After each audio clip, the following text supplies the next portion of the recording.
बिस्मिल्लाहिर्रहमानिर्रहीम। मोहतरम नाजरीन, कुरान पाक की वाहिद लाली सूरत है जो अल्लाह ताला से लड़ती है, लेकिन किसके लिए? यकीनन इस सूरह मुबारका को पढ़ने वाले के लिए। और इस सूरह मुबारका के हैरत अंगेज फायदे जानकर आप दंग रह जाएंगे और उसको अपनी जिंदगी का हिस्सा बना लेंगे। वो कौन सी मुबारक सूरत है और उसके हैरत अंगेज फायदे जानने के लिए इस वीडियो को मुकम्मल देखें। मोहतरम नाजरीन, कुरान मजीद अल्लाह का कलाम और रब की आखिरी आसमानी किताब है। पूरा कुरान खैर भलाई और रहमतो बरकत और शिफा का सरचश्मा है। इस पर ईमान लाना, तिलावत करना, आयात में तदब्बर करना, अमल करना, शिफा के लिए कुरानी आयत पढ़कर दम करना और पूरी जिंदगी इसके मुताबिक गुजारना ये कुरान का हक है। अलबत्ता रसूल अकरम सल्लल्लाहु अलैहि वसल्लम ने कुछ सूरतों और आयतों की खुसूसी फजीलत बयान फरमाई है। उन्हीं में से एक सूरत सूरतुल मुल्क भी है। सूरतुल मुल्क की 3 फजीलतें सही अहादीस में मौजूद है। पहली फजीलत, प्यारे नबी करीम सल्लल्लाहु अलैहि वसल्लम इस सूरह मुबारका की तिलावत किए बगैर नहीं सोते थे। हजरत जाबिर रज़ी अल्लाह ताला अन्हु से रिवायत है कि नबी अकरम सल्लल्लाहु अलैहि वसल्लम जब तक अलिफ लाम मीम तंजील और तबारकल्लज़ी बियदिल मुल्क पढ़ न लेते सोते न थे। दूसरी फजीलत, ये सूरह मुबारका अपने साथी के लिए शिफात करेगी, यहाँ तक कि उसको मुआफ कर दिया जाएगा। नबी रहमत सल्लल्लाहु अलैहि वसल्लम ने इरशाद फरमाया, कुरान में एक सूरत है जिसमें 30 आयतें हैं, वो अपने पढ़ने वाले के लिए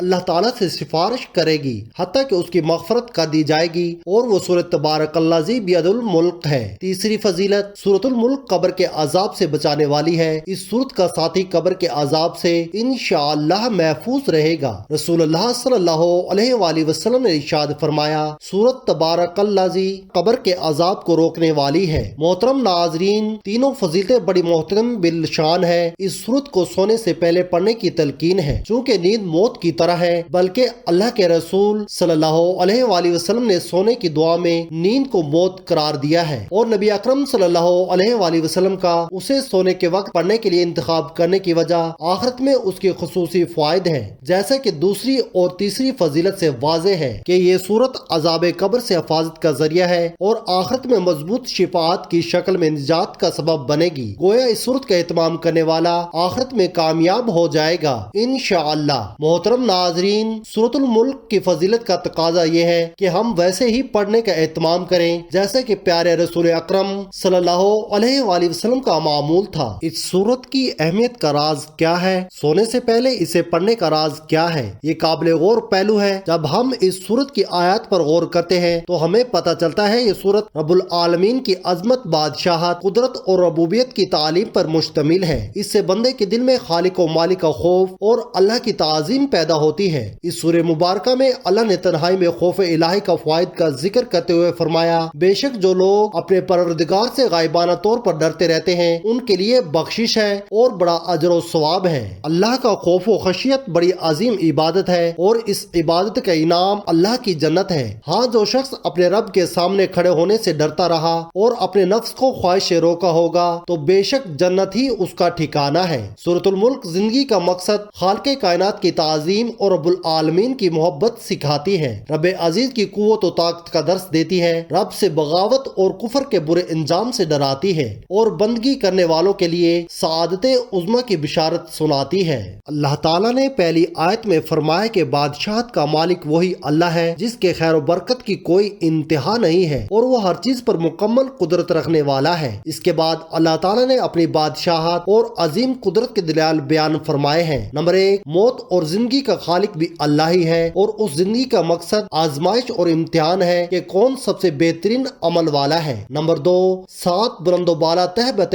आलिशान आसमान जिसमें कोई शगाफ और खलल नहीं, उसी एक अल्लाह ने बनाया है। नंबर 3, क़यामत वाक़या होने वाली है और अल्लाह ने शयातीन और कुफार के लिए खौफनाक जहन्नम तैयार कर रखा है और परहेजगारों के लिए जन्नत तैयार कर रखा है। नंबर 4, जमीन की तख्लीक, चलने के लिए हमवार रास्ते, रिज़्क़ की फरावानी और जमीन की नरमी अल्लाह की कुदरत की दलील है। नंबर 5, परिंदे जो फजा में परवाज कर रहे हैं और अपने परों को फैलाते और समेटते हैं, ये उसी रब्बुल आलमीन की कुदरत है कि वो फजा में बाकी रहते हैं। नंबर 6, इंसानों को रब ने पैदा फरमाया, कान, आँख, दिल अता फरमाए, रोजी का बंदोबस्त उसी अल्लाह ने किया है। ये रब की बादशाहत और कुदरत और रहमत की दलील है। नंबर 7, क़यामत का आना यकीनी है लेकिन इसका इल्म सिर्फ एक अल्लाह ही को है। नंबर 8, आखिरी आयत नंबर 30 में फरमाया कि पानी یعنی جس پر تمہاری زندگی کا مدار ہے وہ بھی رب کی رحمت کی وجہ سے بآسانی مل جاتا ہے، ورنہ وہ چاہے تو پانی اتنی گہرائی میں کر دے کہ تم اسے کسی بھی صورت میں حاصل نہ کر سکو۔ جس اللہ کی شان یہ ہے کہ تم اپنی زندگی کی ہر ضرورت میں اس کے محتاج ہو، اس اللہ سے بغاوت کرنا کتنا بڑا جرم ہوگا۔ شرک کرنا اور اللہ کی آیات کا انکار کرنا بلکہ اللہ کے رسولوں کو جھوٹا